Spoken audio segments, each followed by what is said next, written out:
Il est l'heure de vider sa palle.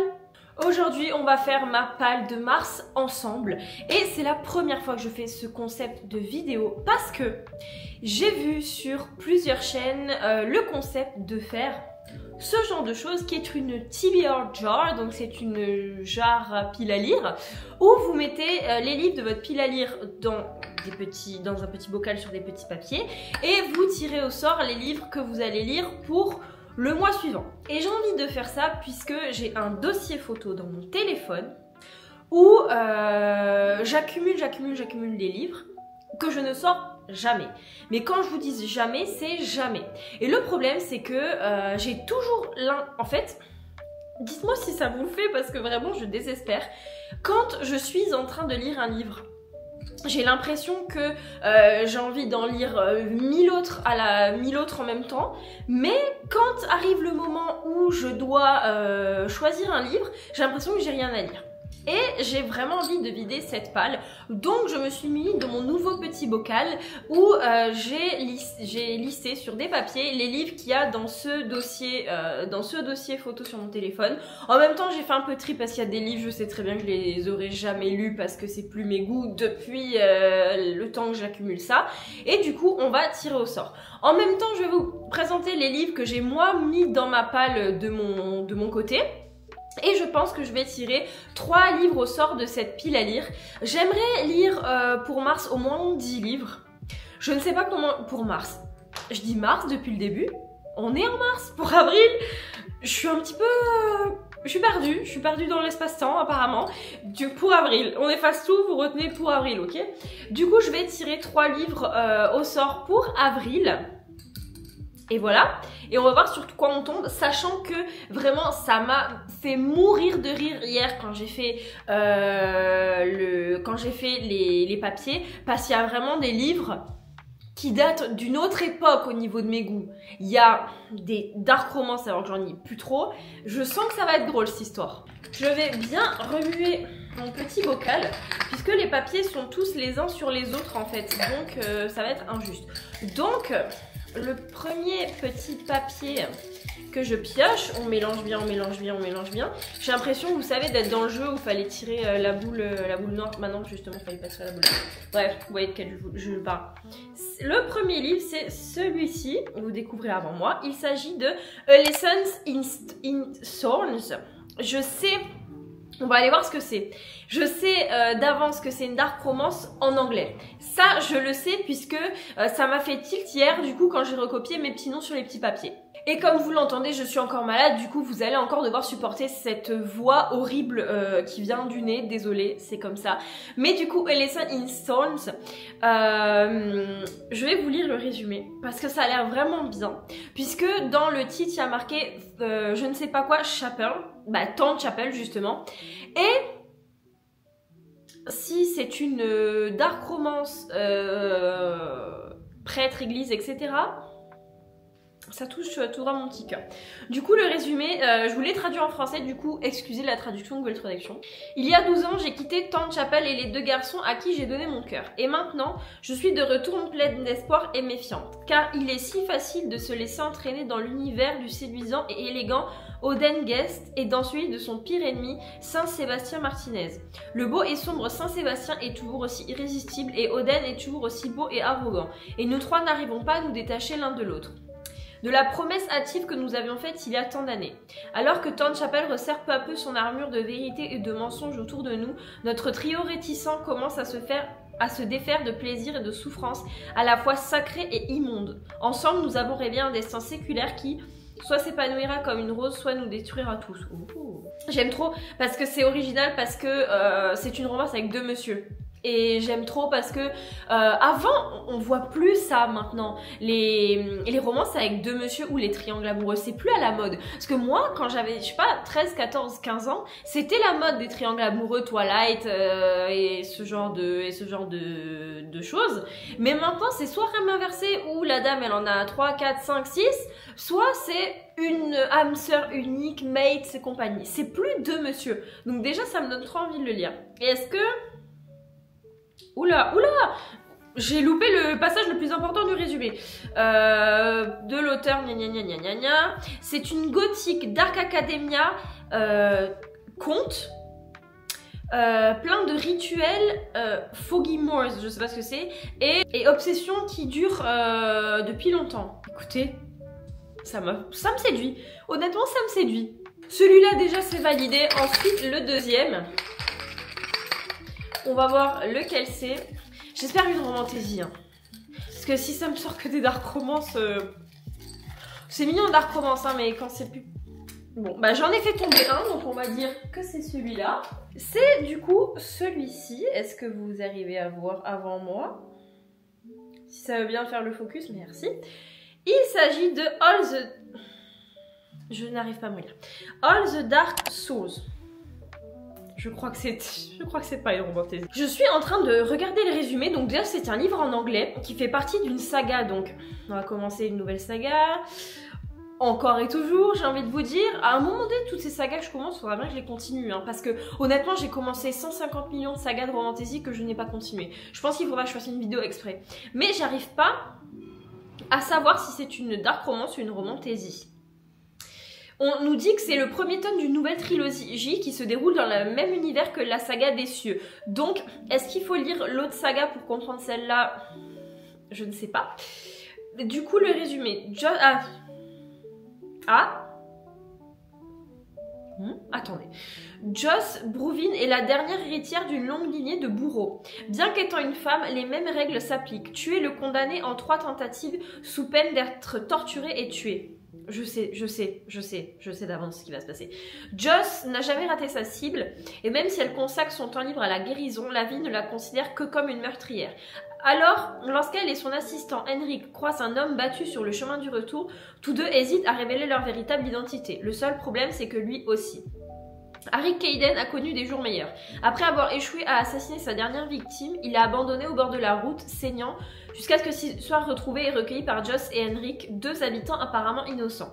En convalescence, Arik est toujours hanté par la cible qui n'a pas tué, et surtout par ceux qui l'ont payé. Malgré l'attirance indéniable qui les unit à Joss, Arik ne peut se résoudre à dire la vérité. Les individus masqués qui l'ont engagé savent où il se trouve et sa cible initiale est le mystérieux prisonnier récemment condamné à mort. Contraint de respecter le contrat, Arik n'a plus qu'à assurer que l'exécution se déroule comme prévu à éliminer l'intervenant. Liés par leur devoir, Joss et Arik pensent que cette prochaine exécution sera facile. Mais l'un d'eux change d'avis, déclenchant une réaction en chaîne qui pourrait entraîner la mort de l'un des deux, voire des deux. Ok, très bien, ça a l'air très bien. Mais il est où l'assistant? Il a disparu. Celui-là aussi, il a l'air bien. Eh, dis donc, il a l'air bien et j'arrive toujours pas à dire si c'est une romantaisie ou pas. Est-ce que vous pensez que c'est romantaisie? Déjà, c'est un livre qui fait 200 pages. Donc, il est microscopique. Genre, vraiment, il est microscopique. J'arrive toujours pas à dire si c'est une... L'image de couverture est incroyable, en tout cas.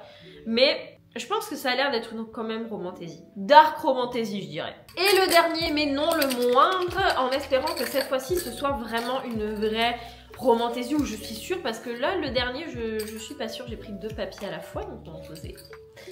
On va en poser un. Alors, le dernier, il s'agit de ça. J'ai vu lequel c'était. Il s'agit de Does It Hurt? C'est une dark romance. C'est une dark romance que j'ai écrite, mais que je redoute de lire. Je redoute de lire. En plus, elle est sortie vraiment en français il y a quelques jours et j'y repensais. Donc en fait, c'est une dark romance qui se passe apparemment sur une île abandonnée avec des requins et tout ça, où il y a des trucs de manipulation avec des requins et tout. On va aller voir ça et j'ai vu qu'elle était sortie il y a pas longtemps en français. Du coup, je vais pouvoir la lire en français si je la trouve. Mais ça fait super longtemps qu'elle est dans ma wishlist. Mais tellement longtemps.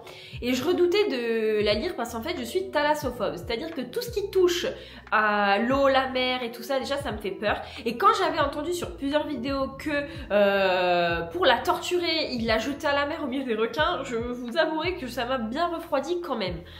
Mais du coup, j'ai peur. J'ai peur de le lire. J'ai vraiment peur. J'ai vraiment pas envie. Et en plus, c'est une dark romance. Donc, vous savez bien, la dark romance, c'est plus mon univers à 100%. Mais on va quand même aller voir le résumé. Et en fait, ce qui m'avait choqué, c'est que ils ont traduit le titre. Donc voilà, donc ce qui m'a choqué, c'est qu'ils ont traduit le titre en « Ça te fait mal, point d'interrogation » et entre vous et moi, je trouve ça hideux. Je trouve ça hideux. Quitte à faire ça, autant laisser le titre d'origine parce que je trouve que c'est trop francisé. On dirait les Canadiens qui traduisent tous les titres. J'aime pas. Déjà, j'ai 480 pages quand même. Hein. Je pensais qu'il était plus petit. Le résumé. Ce phare devait me sauver, mais il pourrait bien me condamner. Dès l'instant où j'ai quitté cette maison, la peur au ventre, avec rien d'autre que les vêtements que j'avais sur le dos, j'ai oublié quelle était ma véritable identité. Depuis, je dérobe celle des hommes que je séduis pour me dissimuler. Ça a toujours été si facile. Mais tout a basculé lorsqu'une de mes victimes, Enzo Vital, a cherché à se venger. Cet homme énigmatique qui n'aimera jamais que les profondeurs de la mer et surtout les prédateurs qui y vivent. Voilà, les requins. S'avère ne pas être si différent des monstres qu'il observe. Oui, il observe les requins, c'était un truc comme ça. Il m'a attiré sur son bateau. Si j'avais su quel était son dessein et qu'une énorme tempête nous laisserait naufrager, je me serais enfuie. Me voilà contrainte de trouver refuge dans un phare décrépit avec un homme qui me déteste presque autant qu'il me désire. Mais sur cette île abandonnée, le vieux gardien qui y réside a peut-être des intentions bien plus sinistres.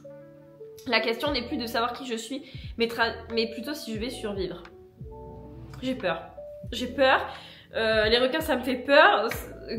Franchement, c'est un coup à faire des cauchemars, cette histoire. Donc ça, du coup, c'est pour les livres que j'ai piochés dans ma petite jarre. 3, ça suffit. Hein, sachant que je ne sais même pas si je vais les lire. 3, ça suffit. Et ensuite, j'ai mis 6 livres dans ma pile à lire. Après... Ce sera du mood reading, je lirai vraiment ce qui me fait envie, comme d'habitude. Mais c'est quelques livres, en fait, que je me mets de côté pour quand je vais avoir fini un livre et je vais être... Je sais pas quoi lire. Bref. C'est dans ce genre de cas qui arrive 99,9% du temps chaque fois que je finis un livre. Le premier livre que j'ai mis, c'est Vow of Deception de Rina Kent, qui est encore une dark romance, alors que je dis que j'aime plus la dark romance.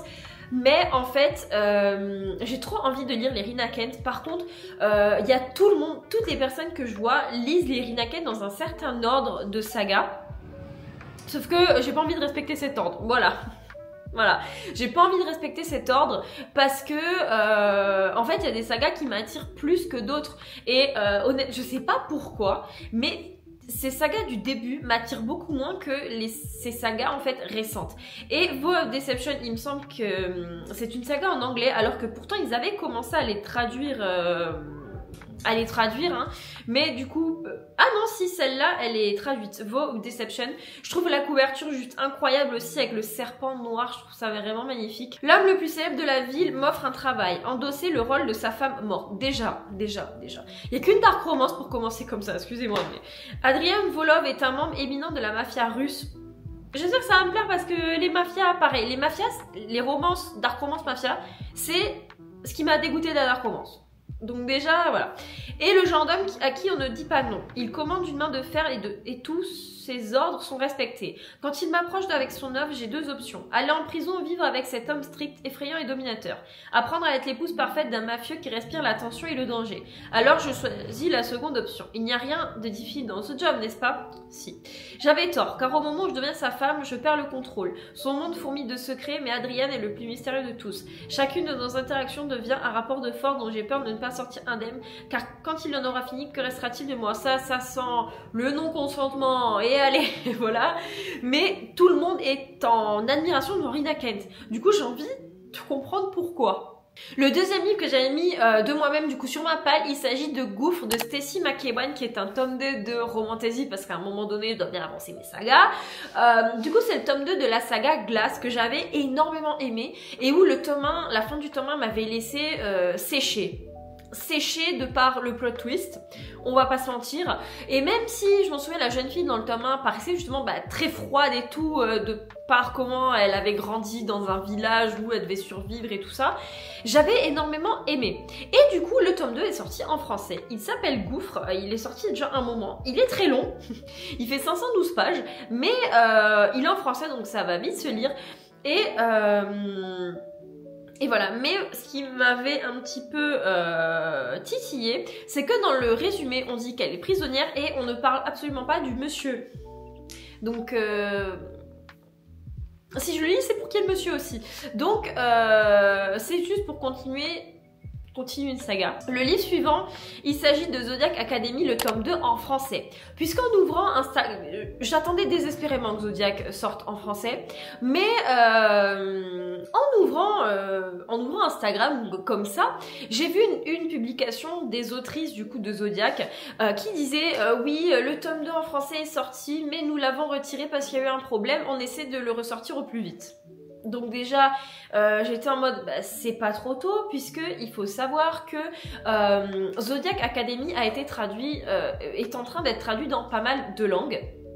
Et nous les Français, ça prend toujours 4 plombes pour que les sagas soient traduites. Donc quand j'ai vu ça, de suite je l'ai mis dans ma pile à lire. Mais bon, il faut attendre qu'il ressorte. Mais vu qu'il est en français, j'ai une bonne idée de petit week-end bingeage où je me l'enfile en une ou 2 journées. Ce serait vraiment bien et j'ai vraiment envie de ça. Par contre, il faut qu'il ressorte, quoi. Le 4e, il s'agit de Forgive Me Father, qui est aussi une sorte de dark romance en anglais, où c'est une histoire avec un prêtre. C'est vraiment mon péché mignon. À l'époque où je disais vraiment que des dark romances, les romances prêtres, églises et compagnie, c'était ma petite Madeleine de Proust, mon petit truc que j'adorais, avec les romances sectes aussi. Cherchez pas à comprendre pourquoi, même moi je ne sais pas, peut-être qu'il y a un problème là, voilà. Mais je préfère ça aux romances mafia, hein, on va pas se mentir. Et c'est du coup une dark romance en anglais que j'ai vu passer sur TikTok et que j'ai téléchargé. Que j'ai déjà téléchargé, donc j'ai envie de dire